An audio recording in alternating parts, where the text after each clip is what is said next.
Prediker, hoofstuk 2. Ek het vir myself gesê, kom ek beproef plesier en geniet die lewe, maar ook dit was sinloos. Ek het gesê, om te lag is dwaasheid en watter vreugde bring dit? Ek het gewonder wat sal gebeur as ek my liggaam met wyn verkook, terwyl my verstand my met wysheid begelei, as ek dwaasheid vir 'n tyd omarm, tot ek vasgestel het wat die beste is waarmee 'n mens om sy lewe lank onder die hemel besig kan hou. Ek het toe ook groot projekte aangepak. Ek het huise vir myself gebou en groot wingerde vir myself aangelê. Ek het vir myself tuine en parke uitgelê en verskillende vrugtebome daarin geplant. Ek het damme vir myself gebou om die tuine vol jong bome nat te lei. Ek het slawe en slavinne aangekoop.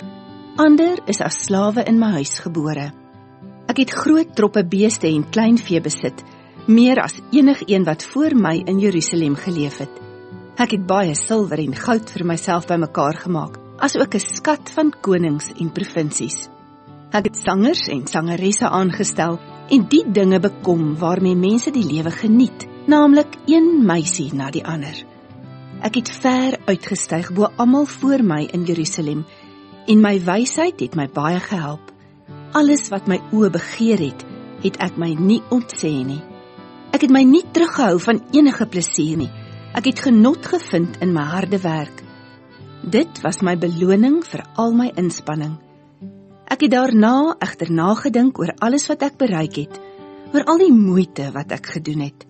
Ek het besef hoe sinloos dit alles is. Dis niks anders as 'n gejaag na wind nie. Daar is geen voordeel onder die son nie. Die wyses en dwaases. Ek het toe besluit om wysheid en dwaasheid teen mekaar op te weeg. Wat anders kan 'n koning se opvolger bereik as wat reeds bereik is?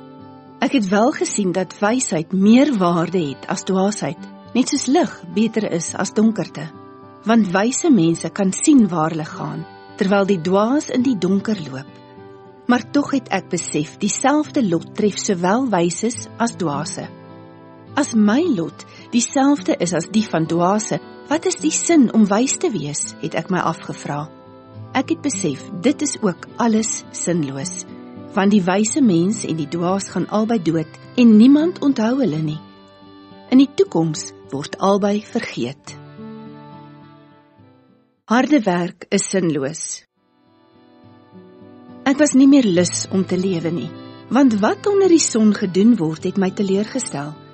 Alles is sinloos en 'n blote gejaag na wind.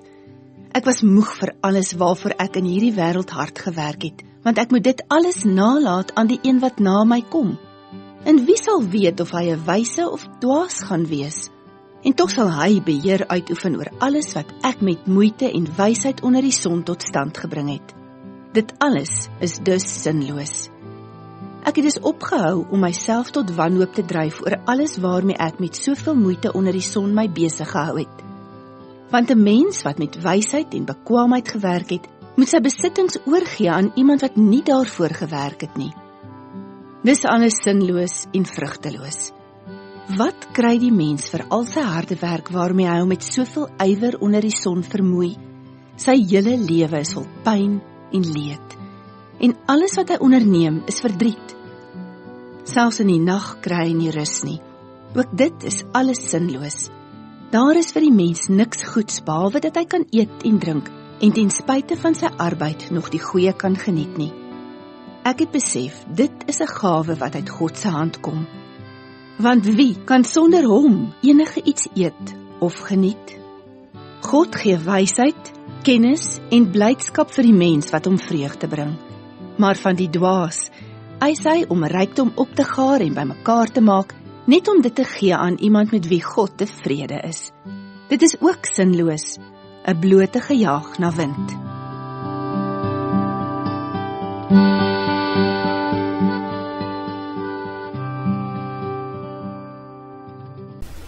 Tot sover.